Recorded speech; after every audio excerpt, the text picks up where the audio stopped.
नमस्कार, स्वागत है आपका बीकानेर सुपरफास्ट में। अखिल भारतीय संगठन राष्ट्र सेविका समिति के तत्वाधान में बहनों के लिए प्रारंभिक प्रशिक्षण वर्ग का आयोजन बीकानेर में किया जा रहा है। यह प्रशिक्षण वर्ग आगामी 4 जनवरी 2025 तक चलेगा। लक्ष्मीबाई केलकर द्वारा स्थापित इस संगठन का उद्देश्य महिलाओं को शारीरिक, मानसिक और बौद्धिक रूप से सशक्त बनाना है। Bureau report, Bikaner superfast. नमस्कार।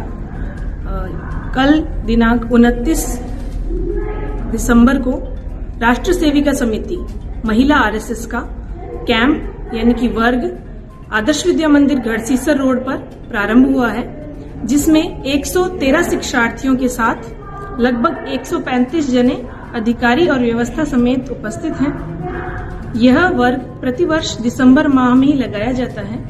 यह प्रारंभिक शिक्षा है राष्ट्र सेविका समिति में जुड़ने के लिए, और हमारा उद्देश्य इस शिक्षा के माध्यम से महिलाओं और बालिकाओं को मानसिक, शारीरिक और बौद्धिक रूप से सक्षम, परिपक्व और सुदृढ़ बनाना है, और साथ ही बहनों को आत्मनिर्भर बनने के लिए भी प्रेरणा दी जाती है। इस कैंप में बीकानेर के साथ साथ नोखा, खाजूवाला, डूंगरगढ़ एवं बीकानेर के आसपास के अन्य स्थानों से भी बहनों ने हिस्सा लिया है।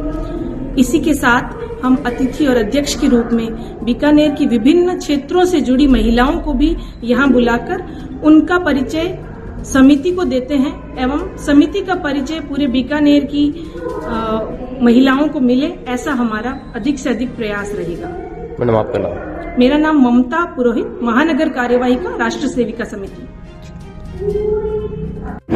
राष्ट्र सेविका समिति जोधपुर प्रांत द्वारा में जो 7 विभाग है उससे बीकानेर विभाग का प्रशिक्षण शिविर कल रात्रि 29 दिसंबर से शुरू हुआ है, जो 4 जनवरी 2025 तक प्रातः 8 बजे तक चलने वाला है। राष्ट्र सेविका समिति अखिल भारतीय स्तर पर महिलाओं का एक सबसे बड़ा संगठन है, जिसमें प्रतिवर्ष प्रारंभिक वर्ग इसी शीतकालीन सत्र में लगते हैं। 7 दिवसीय इस प्रशिक्षण वर्ग में बालिकाओं को शारीरिक, प्राणिक, मानसिक, बौद्धिक, आध्यात्मिक दृष्टि से उनको उन्नत बनाने के लिए समाज में महिलाओं का जो योगदान है, उस कड़ी में महिलाएं भी सक्षम होकर एक तरफ खड़ी रह सके, समाज को आगे बढ़ाने में पूर्ण योगदान दे सके, उसी के निमित्त ये प्रशिक्षण वर्ग लगाए जाते हैं, जिसमें बीकानेर विभाग में 3 जिले हैं। महानगर है, नोखा जिला है, खाजवाला जिला है, जिसमें 17 खंड है, और 17 खंडों में से 16 खंडों से कम 115 बहनों की भागीदारी इसमें रही है। 10 शिक्षिकाओं समेत कुल 145 की संख्या में ये वर्ग संचालित हो रहा है। तो कौन कौन से प्रशिक्षण इनको दिए जा रहे हैं? इनको सुबह प्रातः शाखा के समय शारीरिक रूप से सक्षम बनाने के लिए शाखा स्थल पर दंड है, नियुद्ध है, प्राणायाम है, इनके द्वारा सक्षम बनाया जाता है। बौद्धिक अभ्यास सत्र के माध्यम से इनका बौद्धिक विकास किया जाता है। योगासन के माध्यम से इनका मानसिक विकास करते हुए कुछ कार्यशालाएं और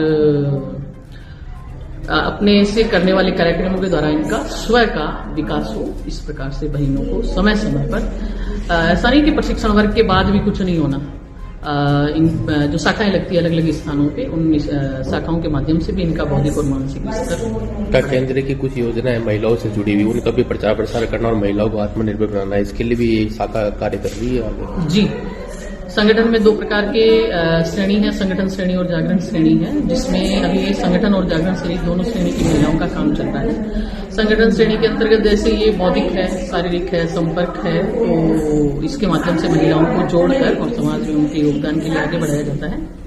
जागरण श्रेणी के कार्यक्रम भी जैसे अभी आज हमारे दीदी का जो बौद्धिक था, उसमें यही था कि महिलाओं को सक्षम बनाने के लिए इस प्रकार के बहुत से और भी संगठन चलते होंगे, लेकिन कुछ इस प्रकार के बिंदु इसमें दे दिए जाएं कि वो पूर्ण रूप से आत्मविश्वास से मजबूत होकर और समाज में आगे बढ़े।